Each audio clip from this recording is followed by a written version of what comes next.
Welcome to Jitasa University, where our goal is to empower nonprofits through free educational content. These short videos are all provided by trusted partners within our network as well, so each topic will be relevant to every organization, regardless of size. Let's dive right in. This month, we're featuring Sean, founder of Nonprofit CFOs, who helps small and mid-sized nonprofits with interim staffing, fractional CFO services, and more. Let's pass things over to Sean and get started with the content. Hey there, folks, and thank you for tuning in so that you can serve your nonprofit and your mission better. I'm Sean Hale. I've been in the nonprofit sector since 1999, and for the last 5 years, I've led a great team of nonprofit accounting and finance specialists through an organization we call Nonprofit CFOs. Have a really quick legal disclaimer for you. Please just don't sue me or sue the good folks at Jitasa. We've worked hard to put together great content for you, but we know your organization, your circumstances, they're unique. And so if you need a guarantee that you're applying what you learn here to your unique circumstances, please be sure to engage a professional. And of course, we're really here to figure out, do you need a CPA to be your treasurer? People ask me this question regularly, or even more often, I'll see them twisting themselves up into knots, thinking that it's just something that they have to do. So let's get the question out of the way, then we'll dig into the why. Do you need a CPA to be your treasurer? No, you do not. In fact, not only is it not necessary, but if you set that as a requirement for yourself, your search can be so much harder and perhaps lead you into some places that you really don't want your nonprofit to go. So why is that? Why am I saying you don't need a CPA if that's been the conventional wisdom for so many people? Well, let's think about what is the treasurer's job. And when you boil it down to its essentials, the treasurer's job is to help the board do its financial due diligence. And that's it. The board as a whole has the financial responsibility for the organization, but the treasurer leads that on behalf of the rest of the board members. And they're going to do some heavy lifting. But above all, really their job is to help the board access and understand the organization's financial health so that the board can make informed, strategic decisions. We want the board to make strategic, informed decisions. So what's the problem with just going out and finding a CPA? Well, problem number one, there's a massive accountant shortage right now, and it was bad before the pandemic.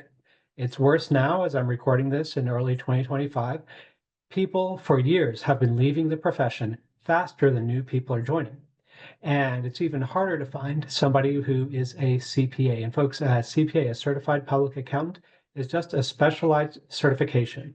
All CPAs are accountants, but not all accountants are CPAs. Here's the second problem. When you require that your CPA be a treasurer, or you even use that as your only criteria, it's kind of like using a sledgehammer to crack a nut. And for just about any small or mid-sized nonprofit, you just don't need all the training and certifications that a CPA brings with them. And so why spend lots of energy, lots of extra energy, looking for something that you don't need? If you need to crack a nut, you're not going to look for a sledgehammer, right? You're going to look for a little nut cracker. Similarly, when you need a treasurer, you don't need to go out and look for a CPA. Problem number three, sometimes that CPA certification and training can even be a disadvantage because some of my CPA colleagues only know how to speak in jargon because they're taught in school to speak jargon, and some never ever really learned that they need to use different words and concepts if they're talking to somebody who isn't a CPA, right? Some of them never learn how to just speak in regular language to regular folks if they need to explain an accounting thing. And so if the financial reports for this person are making everybody's eyes glaze over, which they can if they're full of jargon, is that helping the board to make strategic financial decisions? No, right? When eyes are glazed over, people are checked out. They're not hearing what they need to hear. They're not learning and understanding what they need to understand. And also, the CPA's training, again, it's a specialization. It's a very specialized accounting skill, and it's a good skill when it's used strategically. That training, it's about following tax and audit rules above all else. It's not about analyzing an organization's financial health. So some CPAs actually have difficulty doing the core job of a treasurer. And folks, I'm not here to rain on the parade of all CPAs. Some of them are really great treasurers, really great human beings, and really will speak to you in regular language all the time. But there are some who are really terrible. And so don't just assume that a CPA is magical. Don't just assume that all you need to do is find somebody who's a CPA and you've checked the only box that you need to when you're looking for a treasurer. So then what should you look for in a treasurer? Well, look for loyalty, look for mission alignment. And when you're doing that, you can ask questions, right? And ask these of yourself, right? As you're like talking to potential candidates, like what prior interest have they ever demonstrated in our mission area? Have they volunteered with us or for a similar organization before? Do they have a family member enrolled? Or are they a member or a client of our organization?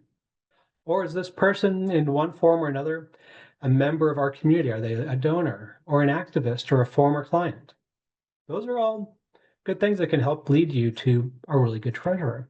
And then also look for basic skills, right? Not the letter CPA, which just means that they're specialized in tax and audit, but instead, especially if you're with a smaller mid-sized nonprofit, you're going to do great with a treasurer who has skills and characteristics like they're generally comfortable with numbers. They're comfortable balancing their own checkbook. They're willing to donate a few hours a month to lend a hand. They play well with others. They can explain financial concepts to the board in plain language, whether that's English or Spanish, whatever it is that your board of directors speak, you want them to speak that regular language, right? And, basically, if you were going to have just one criteria, look for a fifth grade math teacher. Look for a really good fifth grade math teacher because they're not going to speak in jargon and they're going to explain concepts in a language that everybody should understand. And the really good fifth grade math teachers, they're going to make numbers interesting and maybe even entertaining. And so if we want a board that's engaged, we won't need a board that's going to make strategic financial decisions. Don't you want a board that is, all right, sitting up and listening to the financial reports and understanding them and asking good questions? So I have a couple of pro tips for you. Pro tip number one, avoid misers. There are misers out there, and they're even more common among accounting professionals, CPAs, finance professionals, that kind of thing. And misers are people who find it difficult to spend money or to have an abundance mindset. And just about every nonprofit really needs a treasurer who remembers that mission comes first, right? And that the mission is not hiding all of the gold under a mountain or in a shoebox under the bed, right? That's probably not your organization's mission. You need a treasurer who's not going to try to do that as their kind of default setting. And I'm not kidding, folks. I've seen this in real life. I got to see once, unfortunately, how it almost killed a really great nonprofit organization. And fortunately, they managed to steer their way around that and get to a better place. Pro tip number two, support your treasurer. That can mean doing things like sending them for training. All board members, I believe, should get basic board training just as a part of their, hey, welcome to the board. And there's orientation, right? Like what's our nonprofit about and how do we work and this, that, and the other. But then there's board training, which is usually 1, 2, 3 hours of standardized best practices for being a good board member. And that's something every board member should have, especially your officers like a treasurer. But then there's also training out there like board fiduciary responsibility. And that's something that digs in deeper to really what does it mean to take the board finances seriously, to read the financial reports, and to understand what is an audit, what are internal controls, and all of those other things that go into making sure that you have a strong back office and have strong accounting and financial functions. The other thing that you can do is engage a fractional CFO who has strong nonprofit experience, because that's going to help out with a bunch of areas in your organization, including with your treasurer, because it can help them cover certain knowledge gaps. It can help them cover certain gaps also if they're coming from outside the nonprofit sector. then they may have some gaps in their knowledge. And having somebody who's a professional who's been there and done that at a high level can help your treasurer really feel comfortable, know that they have somebody that they can ask questions to about just how do I do this job well. Having those professional insights can make a big difference in a nonprofit treasurer who is maybe struggling versus one who's really doing an awesome job, which is what you need so that you, as nonprofit professionals, can do a great job delivering on your mission. So, what's the bottom line here? Basically, I just encourage you to treat CPA, those three letters, as a nice to have, not a must have when you're looking for your next treasurer. And there you have it. How about some questions? Awesome. Thanks, Sean. Yeah, a lot of great information in there. A few questions that came up. One was you mentioned some training. Do you have any recommendations on where treasurers can get that training that you mentioned? Yeah, certainly.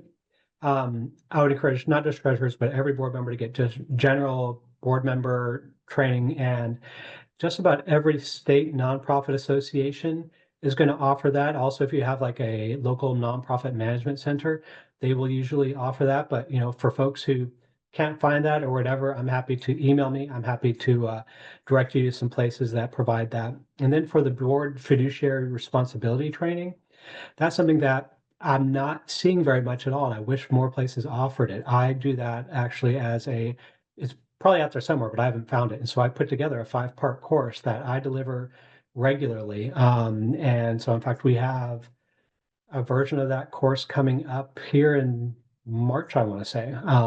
But I have a couple of folks a couple of organizations that I'm offering that through on a regular basis so that people who want to dig in and get the nitty gritty and really feel confident about the financial side of it can. And it's always good to have a few people on the board who really feel comfortable in the nitty gritty, especially in the context of a nonprofit, which might be different.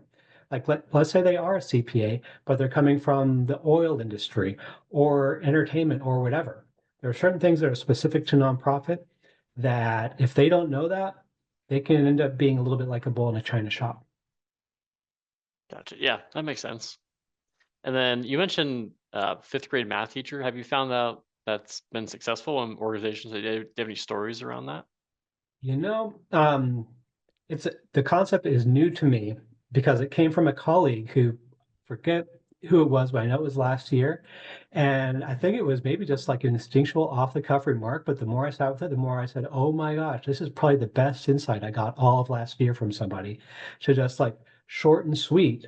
If you had to like go out and put somebody in a box for what you should be looking for in a treasure, it's like she nailed it. And so that's really I'm looking forward to having some success stories in future years as people put that into practice. But if I had to like, it's not like go out and find a butcher, go out and find a lawyer. No, go out and find a CPA. No, go out and find a really good fifth grade math teacher. That's the best advice that I can think of for who you should be looking for. Gotcha. Yeah, yeah. I'm looking forward to those success stories.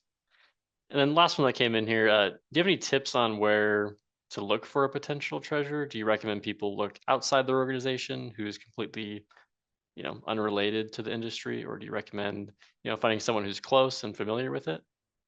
I would always start with kind of inner circle and go out from there. Because if they are somebody who already knows you, knows the organization, is familiar with it, has loyalty, has a personal connection, that is going to be your very best bet. That loyalty and that knowledge that they're going to bring with them, that passion, that's what you want in a board member. If you can't find that in your own circle as a leader or on the circle of people that the board members know, if nobody knows a fifth grade math teacher or a sixth grade math teacher or a fourth grade science teacher, somebody like that, then the next thing would be kind of go out to your next circle of relationships. Because again, we're not looking for a needle in the haystack. Somebody has to know a good fifth or sixth or seventh grade math teacher, right?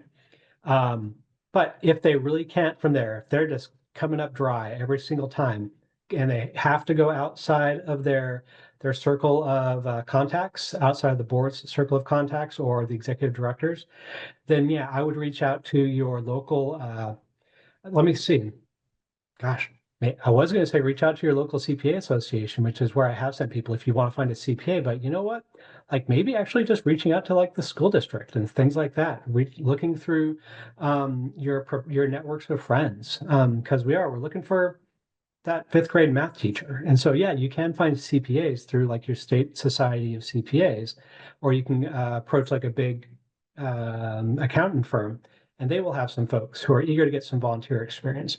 But gosh, no, like go and hang out at a PTA meeting. Go and talk to your friends and like, who do you know that's I need to find a fifth grade math teacher. That's I think is actually going to be your best. Yeah. Awesome. Yeah, I think that was all the questions that came up. But yeah, appreciate you taking the time, Sean, and we hope to have you on again in the future. I'd love to. Thanks, Alex.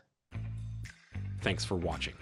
We hope you learned some valuable information about nonprofit treasurers and their role in your organization, as well as what to look for in your treasurer.